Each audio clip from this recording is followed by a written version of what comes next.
आंनि दा फिसाजो आरो फिसौलाखौ मोनफिनबाय दा आं जोबोद गोजोननाय थाबाय आरो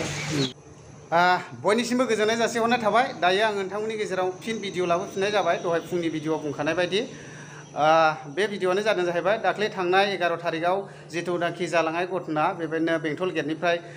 सानै बिमा फिसा गोमादोंमोन नोंथांमोना निस्सय आंनि भिडिअआवनो नुखादों बेनो जादों जाहैबाय रश्मि रेखा नार्जारि बेजों लोगोसे बिनि अनसुला फिसा बेबायदिनो आरियान बसुमतारी आरो दा बिसोरखौहाय फाइनालि मोनफिननाय जाबाय ओमफ्राय दा बहुद गोबाव लाबाय आरोना थानायावहाय रायलायलाय मालाय बेबायदिनो गोबाव टाइम लाबाय ओमफ्राय दा फाइनालि न'आव मोनफैफिनबाय ओमफ्राय दा आङो हानायखिनिखौ नोंथांमोननोहाय भिडिअनि गेजेरजों देखायसिगोन दहायथ' आङो फुल डिटेल्सफोरखौहाय क्लियार मिथियै हिसाबै आङो होनाय जायाखै ओमफ्राय मिथिदोंमोनब्लाबो आङो होनाय जायाखै आरोना ओमफ्राय दा न'खरनि जायबा गारजेन आं बेजोंनो एसे रायलायनानै नोंथांमोना भिडिअनि गेजेरजों मिथिहोलांनोसै जायफ्रा भिडिअखौ नायनो इन्टारेस्टेड मोनो नोंथांमोना भिडिअखौ नायलांनो हागोन दा आङो सौफैबाय जायबा दाख्लै गोमानाय बिनि न'आवनो आरोना दा नायलांनो हासिगोन आरो ओमफ्राय दा लोगोफोर मानसिया अबाव दंहैयोमोन होनना बुङोब्ला आङो खोन्थानोसै मानसिया दंहैयोमोन जाहैबाय गवालपारायाव ओमफ्राय दा बियो बुंदों जाहैबाय आं हारसिङैनो भारा लानानैसो थाहैदों होननानै बुंदों आरो स्टेटमेन्टआवहाय ओमफ्राय बेजों लोगोसे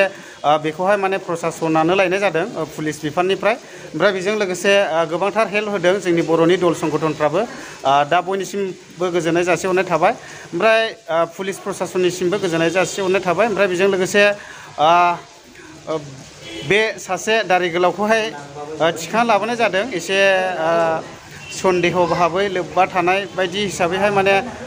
दैखांनानै लाबोनाय जादोंमोन ओमफ्राय स्टेटमेन्ट खालामफैदों ओमफ्राय बेजों लोगोसे दा गासैबो सोंनाय फिननाया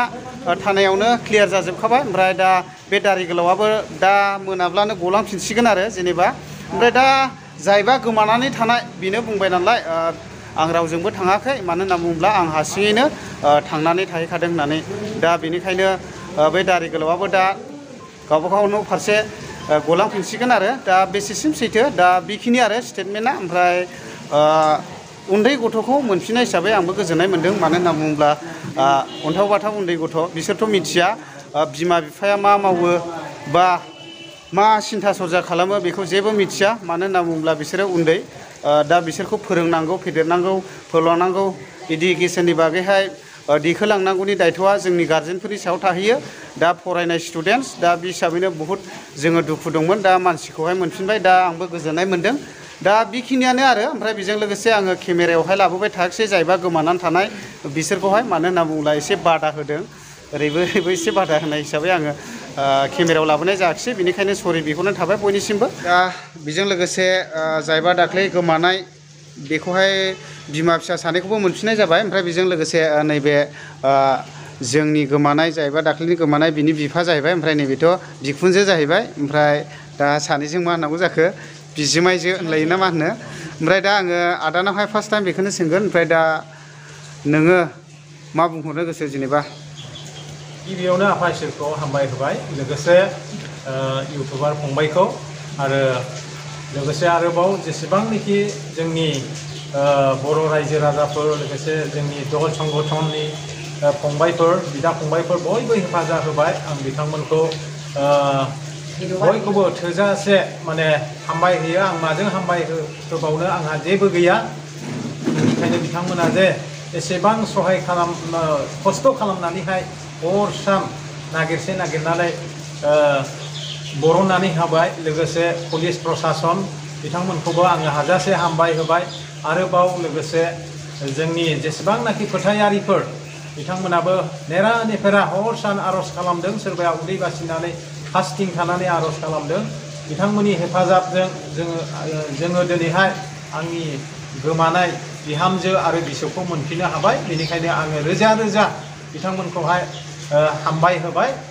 बिथांमोननि खस्थ'नि आं जेबो होफिननो रोङाखै अब्लाबो बिथांमोना सहाय खालामनायखाय हाजासे आङो बयखौबो आंनि गोसो गोरबोजोंहाय धन्यबाद होबाय आरो आफा इसोरखौ हामबाय होबाय ओमफ्राय जेनेबा जायबा बिहामजोफोरानो जाहैबाय जेनेबा आंबो गोबाव सम गोमानानै थादोंमोन बा सप्तानैसोआनो जानोसैमोन ओमफ्राय दा मोनफिनबाय ओमफ्राय दा नोङो आदानि गोसोआव माबा मोनसे एसे गाज्रि साननायफोर दं नामा जेनेबा आङो जेबो गाज्रि साना सिगाङावबो सानामोन दाबो गाज्रि साना मानसियाल' मोजां जानांगौ भुलाव थांफ्लांदोंब्ला दा मोनफिननाय हिसाबै दानिफ्राय मोजां जानांगौ मोजां संसार जानांगौ मानोना गथ' दङ बे गथ'नि जिबना मोजां जानांगौ आं बेखौ लुबैयो ओमफ्राय बाजैया नोंनि फिसाजोखौ दे मोनफिनबाय बे मोनफिननायनि गेजेरजों नों मा फोरमायनो सानदों जेनेबा आंनि दा फिसाजो आरो फिसौलाखौ मोनफिनबाय दा आं जोबोद गोजोननाय थाबाय आरो गासैखौबो साबायखर थाबाय आं दा बेखिनिखौनो रायजो राजानिसिम मिथिहरनाय थाबाय थेंक इउसै ओमफ्राय दा बेजों लोगोसे ओरैहाय हौवानि गार्जेननिफ्राय ओमफ्राय बेजों लोगोसे ओरैहाय हिन्जावनि गार्जेननिफ्रायबो दंफैयो नै ओमफ्राय दा मानसिखौ मोनबोबाय अलरेडि ओमफ्राय बिसोरबो बयबो गोजोननाय मोनबाय मानो होनना बुङोब्ला उन्दै गथ' लानानै थांनायनि खोथा बहुद साननो गोनां दुखुनांथावनि खोथा बिसोरो अबाव थांदों अबाव थाङाखै गोबाव सम गोमानानै थानाय हिसाबैहाय बयहाबो दुखु दंमोन ओमफ्राय दा जेनेबा आदा नोङो माबाफोर बुंनो गोसो नामा दा जों नागिरनानै मोनफिननायनि थाखाय जोबोद गोजोननाय मोनबाय जाहाथे बयबो रायजो राजाया बयबो हेल्प होनायनि थाखाय बिनि थाखायनो जों गोजोननाय मोनबाय आरो दा गोजोननाय फोरमायदों बयबो नै दा बेबायदि आरो नै